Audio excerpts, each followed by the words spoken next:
दोस्तों जियो financial service की बात करें तो यहाँ पे फिर से एक बड़ी गुड न्यूज़ निकल के आ रही है। जियो फाइनेंशियल सर्विस ने ब्लैक रॉक के साथ मिलकर एक नई कंपनी बना दी है। आप देख ही सकते हो, इससे पहले 15 अगस्त को ही इन्होंने एक और कंपनी का गठन का जो है अनाउंसमेंट किया था, और अब दूसरी कंपनी सितंबर में। यानी आप क्लियरली देख सकते हो कि बहुत तेज़ी से घटनाक्रम बदल रहा है, लगातार नई कंपनियों का गठन हो रहा है। यानी अब पूरी तेज़ी के साथ आगे बढ़ने को तैयारी हो चुकी है। तो कंपनी का नाम क्या है और इसका बिजनेस क्या होगा उसको समझेंगे, और कितने अप्रूवल अभी बाकी है, इन सारी बातों को समझने की कोशिश करेंगे। जियो फाइनेंशियल वैसे तो आज भी दबाव में है, क्योंकि रिटेल इन्वेस्टर अभी बहुत ज़्यादा पैनिक कर रहे हैं। ऐसे स्टॉक जिसमें आप देख सकते हो कि काफ़ी ज़्यादा दबाव हो, वो बड़े फंड हाउस तो करते हैं खरीदारी, और रिटेल इन्वेस्टर हमेशा यहाँ से निकल जाते हैं नुकसान बुक करके। जबकि ये खरीदारी का मौका आता है, और बाजार का दस्तूर है गिरते में खरीदे और तेज़ी में बेचे। जबकि यहाँ पे रिटेल इन्वेस्टर उल्टा करते हैं, जब शेयर गिरने लगता है तब वो बिकवाली कर देते हैं, और जब शेयर बहुत ज़्यादा बढ़ जाता है तब खरीदारी करते हैं, और इसीलिए कभी भी रिटेल इन्वेस्टर पैसे नहीं कमा पाते बाजार से। ये मौका है, तो यहाँ पे इन सारी संभावनाओं को तलाशेंगे, और कुछ बड़ी डील हो रही है उनको भी डिस्कस करेंगे। लेकिन फ्रेंड, उससे पहले अगर आप पहली बार हमारे चैनल पे आए तो चैनल को सब्सक्राइब कर दीजिए, एक बेल आइकॉन दबा दीजिए, ताकि जब भी नया वीडियो बने पहला नोटिफिकेशन आपको मिले। वीडियो पसंद आए तो लाइक से जरूर कीजिए। चलो फ्रेंड्स, वीडियो स्टार्ट करते हैं। मैं हूँ आपका दोस्त SB दवे, और हमारे अपने चैनल ऑनलाइन कमाई में आपका बहुत बहुत स्वागत है। तो अभी 12:30-1 बजे के आसपास का टाइम है। निफ्टी फाइनेंशियल सर्विस की बात करें तो 23,528 के स्तर पर है, जहाँ पे 0.01% की गिरावट है। गिरावट मामूली सी है, लेकिन फाइनेंशियल सेक्टर, बैंकिंग सेक्टर दबाव में, इसका असर हमें जियो फाइनेंशियल सर्विस में देखने को मिल रहा है। तो स्टॉक की शुरुआत तो पॉजिटिव हुई 337 पर, क्योंकि खबर आ गई थी कि यहाँ पे इन्होंने एक नई कंपनी का गठन किया है, जिसका असर देखने को मिला। स्टॉक पॉजिटिव शुरुआत की। क्लोजिंग देख सकते फ्राइडे को 336 के आसपास थी। इंट्राडे में 339 का हाई भी बन गया, लेकिन रिटेल इन्वेस्टर की बिकवाली शुरू हुई और 329 का इसने लो बना दिया। यानी ऊपर के लेवल से देखें तो लगभग 10 रुपये की भारी गिरावट। इस समय स्टॉक 333 के आसपास ट्रेड कर रहा है 1.02% की गिरावट के साथ। तो कुछ बाजार की गिरावट का असर, और रिटेल इन्वेस्टर जो लगातार पैनिक कर रहे हैं, उनकी वजह से ये जो बड़ी गुड न्यूज़ के बावजूद भी शेयर की प्राइस नहीं बढ़ पा रही है। वैसे स्टॉक पिछले दिनों काफ़ी ज़बरदस्त दौड़ा था।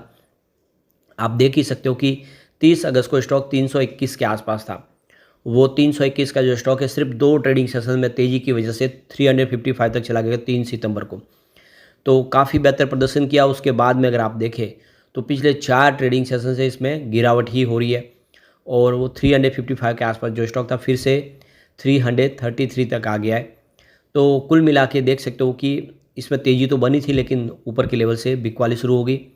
ये एक तरह से देखें तो इसमें डिप में खरीदारी का अच्छा मौका बन रहा है। स्टॉक 300 के नीचे जाने की तो संभावना यहाँ पे बहुत ही कम दिख रही है। अब जो बड़ी अपडेट निकल के आ रही है, जियो फाइनेंशियल सर्विस और ब्लैक रॉक एडवाइजर सिंगापुर ने जॉइंट वेंचर्स बनाए, और इस जॉइंट वेंचर्स के माध्यम से एक नई कंपनी का गठन किया, जिसका नाम है जियो ब्लैक रॉक इन्वेस्टमेंट एडवाइजर। 6 सितंबर 2024 को कंपनी का गठन किया गया है, और यहाँ पे अभी रेगुलेटरी अप्रूवल लेने बाकी है। कंपनी की तरफ से देखें तो यहाँ पे कहा गया कि 3 करोड़ रुपीज़ का वो इन्वेस्टमेंट करने जा रहे हैं, जिसमें आप देख दो करीब 30 लाख इक्विटी शेयर का अधिग्रहण करेंगे, जिसकी फेस वैल्यू 10 रुपीज़ है। फिलहाल आप देख दो कि इसको सर्टिफिकेट मिल चुका है मिनिस्ट्री ऑफ कॉर्पोरेट अफेयर्स की तरफ से 7 सितंबर 2024 को। तो इस जॉइंट वेंचर्स के तहत नई इन्वेस्टमेंट एडवाइजरी कंपनी बनाई जा रही है, जिसका नाम Jio BlackRock investment advisor private limited है। जियो फाइनेंशियल सर्विस ने शेयर बाजार को बताया कि Jio BlackRock investment advisor private limited का गठन 6 सितंबर को कर दिया गया है, और इसका मकसद इन्वेस्टमेंट एडवाइजरी सर्विस के प्राइमरी बिजनेस को आगे बढ़ाना है, और अभी फ़िलहाल इसमें कुछ रेगुलेटरी अप्रूवल बाकी है। इससे पहले देखें तो जियो फाइनेंशियल सर्विस ने देख सकते ब्लैक रॉक के साथ मिलकर वेल्थ मैनेजमेंट और ब्रोकिंग बिजनेस के लिए एक जॉइंट वेंचर्स की घोषणा की थी, और आप देख सकते हो कि सरकार की तरफ से इसको पूरी अप्रूवल मिल चुकी है। लगातार अभी कुछ रेगुलेटरी अप्रूवल बाकी है। वैसे देखिए तो अभी पिछले महीने ही जियो फाइनेंस सर्विस की तरफ से 2 NBFC फर्म ने जियो फाइनेंस लिमिटेड ने घोषणा की थी कि वो होम लोन लॉन्च करने के फाइनल स्टेज में पहुंच चुके हैं। अभी वर्तमान में बीटा टेस्टिंग शुरू है। जल्द ही होम लोन के लिए अलग अलग प्रोडक्ट लॉन्च किए जाएंगे, और इसके अलावा लोन अगेन प्रॉपर्टी और लोन अगेन सिक्योरिटी ऑलरेडी इसमें शुरू हो चुकी है सर्विस। तो ये बहुत बड़ी एक पहल है। आने वाले समय इसका पॉजिटिव असर बिल्कुल देखने को मिलेगा। यहाँ पे पिछले महीने ही देखें तो 15 अगस्त के आसपास जियो फाइनेंशियल सर्विस ने एक और नई सब्सिडीज कंपनी का गठन किया था, जिसमें आप देखें तो इन्होंने जियो फाइनेंस प्लेटफॉर्म्स और सर्विस लिमिटेड नाम से 14 अगस्त को कंपनी का गठन किया था। ये सब्सिडीज कंपनी है जिसका बिजनेस है, देख सकते हो कि फाइनेंशियल प्रोडक्ट लॉन्च करना। तो यहाँ पे इन्होंने जो इन्वेस्टमेंट किया इस नई फर्म के लिए वो है 1 लाख रुपीज़ पर शेयर के हिसाब से, करीब 10,000 इक्विटी शेयर के लिए। तो देख सकते हो कि 15 अगस्त को ही कंपनी ने इस नई फाइनेंशियल प्लेटफॉर्म सर्विस की शुरुआत की थी, जिससे फाइनेंशियल प्रोडक्ट कंपनी लॉन्च करेगी और आने वाले समय बिजनेस तेज़ी से बढ़ता हुआ दिखाई देगा। तो कुल मिला के एक के बाद एक नई कंपनियों का गठन हो रहा है, ब्लैक रॉक का साथ मिल चुका है। ये बात तो आप समझ ही लीजिए कि स्टॉक आने वाले समय का एक भविष्य का मल्टी बैगर है, जो आने वाले समय आपके निवेश को कई गुना बढ़ा सकता है। यहाँ तक कि जियो फाइनेंशियल ने अपना लीज का बिजनेस शुरू कर दिया है और इस लीजिंग सर्विस लिमिटेड बिजनेस में काफ़ी सारे प्रोडक्ट इन्होंने ऐड करने शुरू कर दिए।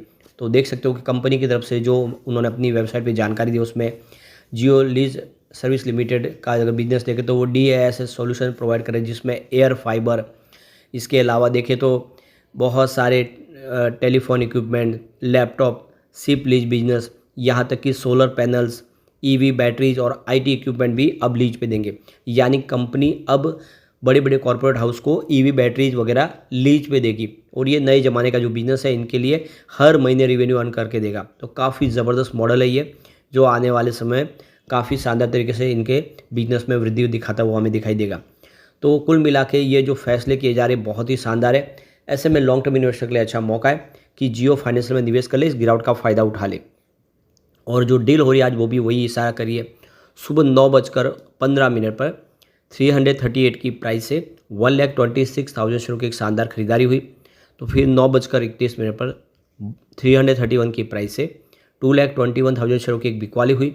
उसके बाद 9:31 पर 330 की प्राइस से 2,51,000 शेयरों की एक शानदार खरीदारी हुई। तो 9:32 पर 330 की प्राइस से 2,10,000 शेयरों की एक शानदार खरीदारी और हुई। यानी काफ़ी जम के खरीदारी हो रही है। बड़े फंड हाउस यहाँ पे एक ही बिकवाली की डील है, बाकी सारी खरीदारी की डील है। तो ये आप समझ सकते हो, भले ही स्टॉक गिरावट में हो लेकिन बड़े फंड हाउस इस गिरावट का फ़ायदा पूरा उठा रहे। एक बार हम इसके पिवट लेवल को भी चेक कर लेते हैं। तो यहाँ से इस लेवल से गिरावट होती है तो 321 का पहला सपोर्ट है। ये सपोर्ट टूटा तो आपको स्टॉक 306 तक जाता हुआ दिखाई देगा। गिरावट और बढ़ती है बाजार में तो फिर 289 तक जा सकता है, यानी 300 का स्तर तोड़ सकता है। ऐसा अगर होगा तो गिरावट काफ़ी बड़ी भी हो सकती है। अब पॉजिटिव माहौल बना तो 353 का फर्स्ट रेजिस्टेंस है। वैसे पिछले दिनों 355 तक ऑलरेडी स्टॉक जाके आए। सेकंड रेजिस्टेंस 370 का है और इसको पार कर ले तो स्टॉक आपको सीधा 385 तक जाता हुआ दिखाई देगा, यानी अपनी पुरानी ऑल टाइम हाई के आसपास। ऐसे में लॉन्ग टर्म इन्वेस्टर के लिए अच्छा मौका है कि जियो फाइनेंशियल जिस तरह से एक के बाद एक बिजनेस का ऐलान करे, यह स्टॉक आने वाले समय बाजार में कुछ बड़ा धमाका कर सकता है। निवेश करना चाहिए आपको लॉन्ग टर्म का नजरिया लेके। लेकिन फ्रेंड, कोई भी इन्वेस्टमेंट करने से पहले अपने फाइनेंशियल एडवाइजर भी ले ले या अपना खुद का रिसर्च करें, क्योंकि मैंने वीडियो आपके एजुकेशनल पर्पज़ के लिए ही बनाए। वीडियो पसंद आए तो लाइक से जरूर कीजिए और चैनल को सब्सक्राइब कर दीजिए। Thank you friends.